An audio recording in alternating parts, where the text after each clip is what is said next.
अस्सलामुअलैकुम वरहमतुल्लाहि ताला वबरकातुहू। अज़ीज़ साथियों, इंसान के अंदर कुछ ऐसी ख़ास बातें होती हैं कि जिसकी वजह से इंसान के चेहरे पर नूर आता है। यानी बहुत सारे लोगों को आपने देखा होगा, उनके चेहरे बड़े रोशन चमकते दमकते होते हैं। एक अजीब ही तरह का उनके चेहरों पर नूर होता है। ये नूर आता कैसे है? अज़ीज़ साथियों, इसकी 4 वजह ऐसी हैं कि जिनकी वजह से चेहरे पर बंदे के नूर आता है। अगर इन 4 बातों को बंदा अपनाए तो अल्लाह तबारक व ताला इंसान के चेहरे को रोशन और नूर से अल्लाह ताला उसके चेहरे को भर देता है। पहली आदत है रिज़्क़ हलाल। जो इंसान हलाल रिज़्क़ खाता है, हराम की कमाई से बचता है, हलाल रिज़्क़ खाता है, तो अल्लाह तबारक व ताला उस इंसान के चेहरे को नूर से रोशन फरमा देता है, उसके चेहरे को चमका देता है।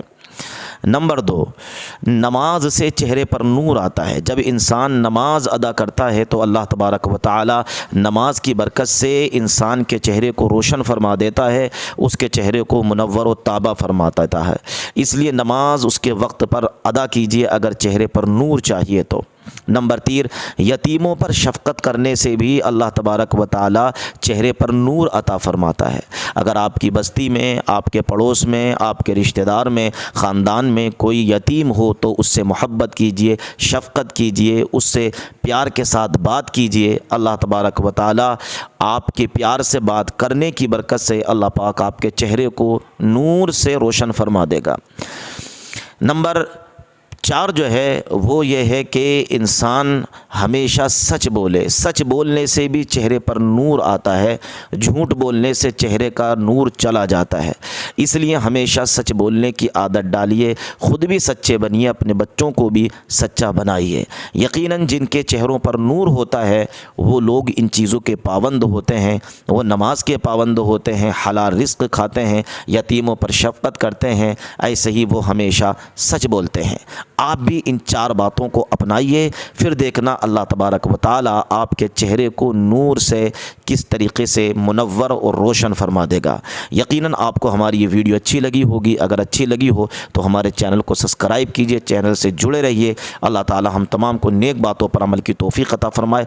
आइए सुनते हैं एक प्यारी सी वीडियो। जानवरों की कुर्बानी कोई मुसलमान नहीं कर, मुस्लिम समाज तो खुद आगे बढ़ करके बंगाल से लेकर के देश भर में मौलाना अरशद मदनी साहब जैसी शख्सियत, जमीयत उलमा हिंद के इतने बड़े धर्मगुरु, वो तो खुद बाकायदा कह रहे हैं कि आप गाय को राष्ट्रीय पशु घोषित करिए ना, राजनीति मत करिए। बाकियों के लिए देश में गाय दूध देती है, भाजपा के लिए वोट देती है, तो हम ये कह रहे हैं कि राजनीति मत करिए।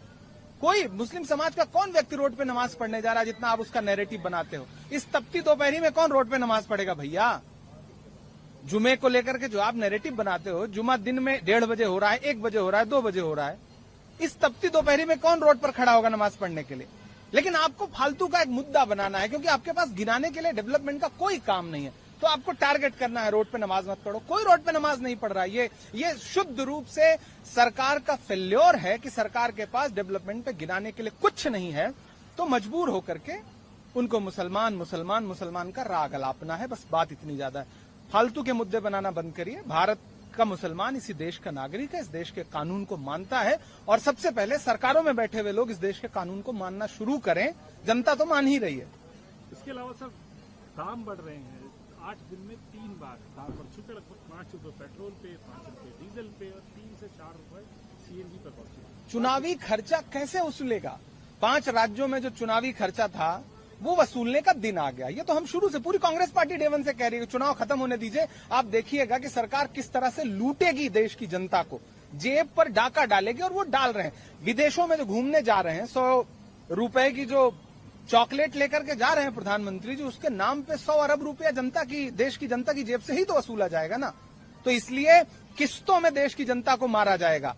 किसी दिन 3 रुपए, 3.25 रुपए बढ़ाया जाएगा, फिर 1 रुपया बढ़ाया जाएगा, फिर 87 पैसा बढ़ाया जाएगा। एक वक्त था अगर 10 पैसा, 20 पैसा, 25 पैसा पेट्रोल डीजल का दाम बढ़ जाता था तो मनमोहन सिंह साहब के नाम की छाती पीटने लगती थी पूरी भारतीय जनता पार्टी। आज यह है कि अब तक 5 रुपए के आसपास पेट्रोल डीजल पे आपने बढ़ा दिया, सीएनजी बढ़ा दिया, एलपीजी बढ़ा दिया। किससे वसूल रहे हैं? जब कच्चे तेल की कीमतें कम थी तब तो आप रेट कम नहीं कर रहे थे, आपके धन्ना सेठ दोस्तों का खजाना भर रहा था। आज जब थोड़ा सा कच्चे तेल की कीमतों में जरा सा इजाफा हुआ है तो आप जिस रफ्तार में पेट्रोल और डीजल का दाम बढ़ा रहे हैं, आप देश की जनता को लूट रहे हैं। इसीलिए आपने माहौल बनाया कि क्राइसिस और कोरोना जैसी सिचुएशन और पार्शियल लॉकडाउन, और देश की जनता जो है, जब देश की जनता प्रधानमंत्री जी की बात मान के, उनके नेता मेट्रो में चल रहे हैं, उनके नेता इकोनॉमी क्लास में सफर कर रहे हैं, तो फिर ये जो पेट्रोल डीजल की लाइनें लगी हुई हैं, ये कहां से आई हैं? दरअसल इस सरकार का एक सूत्री कार्यक्रम है पेट्रोल डीजल के नाम पर देश की जनता की जेब से वसूली करना। अगर सब कुछ देश की जनता से ही करना है तो आप सरकार में क्यों बैठे हैं? इस्तीफा दे दीजिए प्रधानमंत्री जी। धन्ना सेठों की मदद करने के बजाय आप देश की जनता के लिए क्या कर रहे हैं? सिर्फ थाली बजवा रहे हैं, फिर उनसे कह रहे हैं कि आप जो है वो बंद रखो, लाइट आ नहीं रही है, घर के अंदर आदमी रह नहीं सकता, रोड पे चलने से उसे मना कर रहे हैं, लोगों को विदेश जाने के लिए मना कर रहे हैं, खुद विदेश निकल जा रहे हैं, यूरोप में छुट्टियां मना रहे हैं आप। दरअसल प्रधानमंत्री जी की जो कार्यप्रणाली है वही भारतीय जनता पार्टी का चाल, चरित्र और चेहरा है। आने वाले दिनों में राहुल जी ने कह दिया है कि आर्थिक तबाही आने जा रही है, और यही आर्थिक तबाही इस सरकार की सच्चा चरित्र चित्रण है कि इनका देश के बाजार पर, इकोनॉमी पर, विदेश पॉलिसी पर कोई कंट्रोल नहीं है, और उसको ढकने के लिए हिंदू मुसलमान का एजेंडा लाया जाता है जो अब बहुत ज्यादा दिन नहीं चलेगा।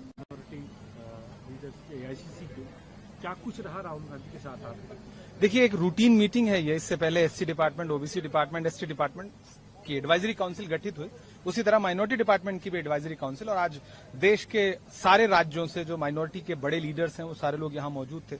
अभिषेक मनु सिंघवी जी मौजूद थे, तारिक अनवर साहब मौजूद थे, गुरदीप सप्पल जी मौजूद थे, क्रिश्चियन कम्युनिटी से हिबी ईडन, जेडी सीलम, मतलब सारे समाजों के, मुस्लिम समाज के भी हर स्टेट के नेता मौजूद थे, और राहुल जी से बहुत विस्तार में बातचीत हुई और एक बड़ा ओपन डिस्कशन रहा, और कार्यकर्ता पूरी तरह से ऊर्जा लेकर के वापस गए सारे नेता। एक अच्छा रोड मैप, और कांग्रेस की विचारधारा पंडित नेहरू से लेकर के मौलाना आजाद से लेकर के महात्मा गांधी जी तक जो विचारधारा थी, उस विचारधारा को कैसे आगे बढ़ाया जाए, और राहुल गांधी की जो मोहब्बत की दुकान है उसको लेकर के हम राज्य के अलग अलग हिस्सों में जाएंगे, उसको लेकर विस्तार से चर्चा हुई।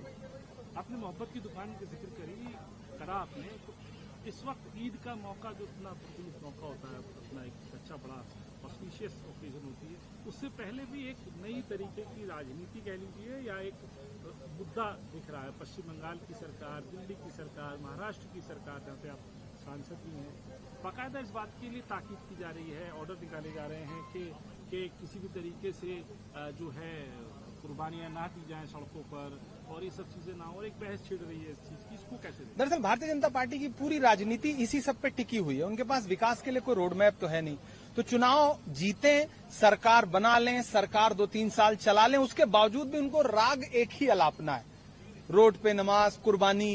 अरे प्रतिबंधित जानवरों की कुर्बानी कोई मुसलमान नहीं कर रहा। मुस्लिम समाज तो खुद आगे बढ़ करके बंगाल से लेकर के देश भर में, मौलाना अरशद मदनी साहब जैसी शख्सियत, जमीयतुल उलमा हिंद के इतने बड़े धर्मगुरु, वो तो खुद बाकायदा करें कि आप गाय को राष्ट्रीय पशु घोषित करिए ना, राजनीति मत करिए। बाकियों के लिए देश में गाय दूध देती है, भाजपा के लिए वोट देती है, तो हम ये कह रहे हैं कि राजनीति मत करिए। कोई मुस्लिम समाज का कौन व्यक्ति रोड पे नमाज पढ़ने जा रहा है, जितना आप उसका नैरेटिव बनाते हो? इस तपती दोपहरी में कौन रोड पे नमाज पढ़ेगा भैया?